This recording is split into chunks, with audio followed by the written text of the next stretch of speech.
Скъпи съратници от Неутрална България и активисти на коалицията от всички нива, национални и регионални. Обръщам се към вас по молба на съпредседателя на коалиция Неутрална България Валентин Григоров във връзка с началото на кампанията и възникнали някои текущи въпроси. Искам да ви информирам, че по решение на коалицията миналата седмица ние определихме слоган на нашата кампания да говорим за важните неща. Кои са важните неща? Важните неща за нас, естествено, това са темата за мира или многополярността, както ние често говориме. Това са традиционните ценности, силната, солидарна държава. Това са основните неща, около които се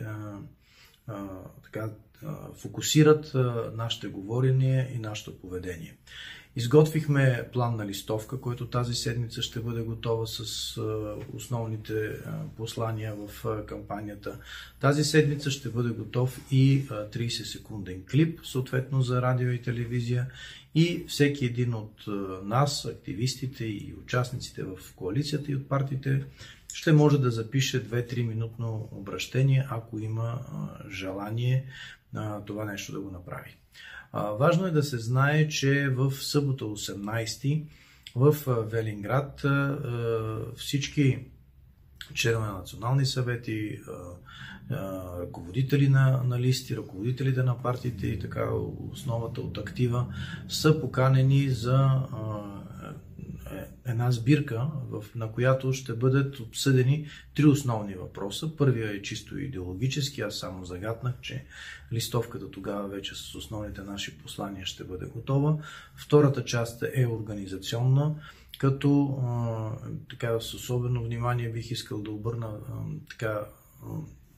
на това, че предстои чисто юридическо и счетоводно също да бъдете запознати с детайлите, защото от опита на предишните кампании има страшно много глоби, които и до сега продължаваме да плащаме за някакви елементарни технически грешки. Третото, извън организационното и идейното направление, в което ще се насочи дискусията в събота, от 2 часа започваме. Se надяваме, че за 4-5 часа ще свършиме. Това е медийното направление, тъй като в тази насока и изобщо активистите в медиен аспект трябва доста да сверят часовниците си.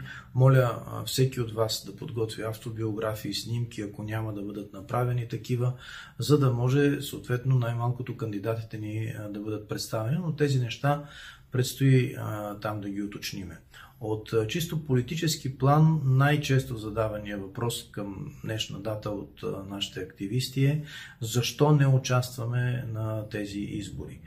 Имайте предвид, че по този въпрос имахме доста дискусии в коалицията и ние сме категорични, че сме против това България да бъде в това наведено състояние, в което се намира в Европейския съюз.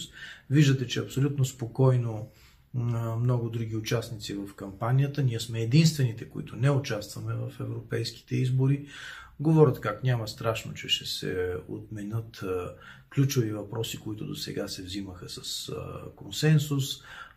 Как в общи линии няма никакъв проблем това, че някой признава македонците като малцинство в България.